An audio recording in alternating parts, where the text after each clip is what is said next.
Hello everyone, আসসালামু আলাইকুম। সবাইকে স্বাগতম আমার চ্যানেলে। আজ আমি আপনাদের সাথে শেয়ার করব টমেটো চাটনি রেসিপি। অল্প কিছু ইনগ্রেডিয়েন্টের মাধ্যমে আপনারা এটা তৈরি করে নিতে পারবেন। চলুন দেখা যাক। প্রথমে হাফ কাপ তেল আমরা কড়াইতে দিয়ে দিলাম পেঁয়াজ কুচি। পেঁয়াজটা আমি ভালোভাবে কষিয়ে নেব, 2 থেকে 3 মিনিট গোল্ডেন ব্রাউন করে নেব। একেবারে বেরেস্তা করব না, শুধু গোল্ডেন ব্রাউন করলে হবে। তারপর আমি এখানে টমেটো নিয়েছি, কাঁচা আর পাকা দোনোটাই। কাঁচাটা নিয়েছি একটু টক ভাব হওয়ার জন্য, আর লালটা নিয়েছি যেন কালারটা সুন্দর আসে। এখানে আমি সবগুলো টমেটো দিয়ে দিয়েছি। এখন আস্তে আস্তে টমেটোগুলোকে সিদ্ধ করা পালা। টমেটোগুলোকে আস্তে আস্তে নেড়ে চেড়ে এখন টমেটোটা ভালোভাবে মিশিয়ে আমি এখন দিয়ে দেবো মরিচের গুঁড়ো 1 চামচ, জিরা দিয়ে দেবো 1 চামচ, আর স্বাদ মতো লবণ।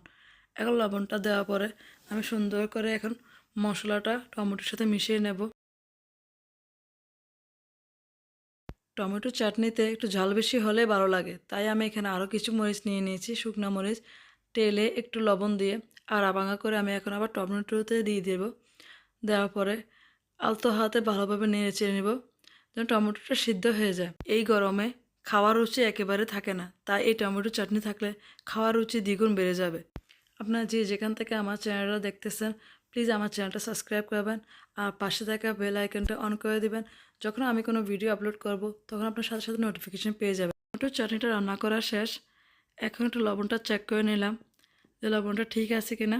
হ্যাঁ, আমার হিসাবে লবণটা পারফেক্ট হয়েছে। আমি এখন ধনে কুচি দিয়ে টমেটো চাটনিটা উঠিয়ে নেব।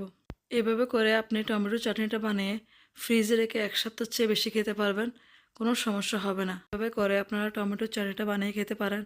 আর আপনার ফ্রেন্ডস আর ফ্যামিলির সাথে আমার ভিডিওটা শেয়ার করবেন। প্লিজ আমার চ্যানেলটা সাবস্ক্রাইব করবেন। আর যে যেখানে আছেন সবাই ভালো থাকবেন, সুস্থ থাকবেন। আল্লাহ হাফেজ।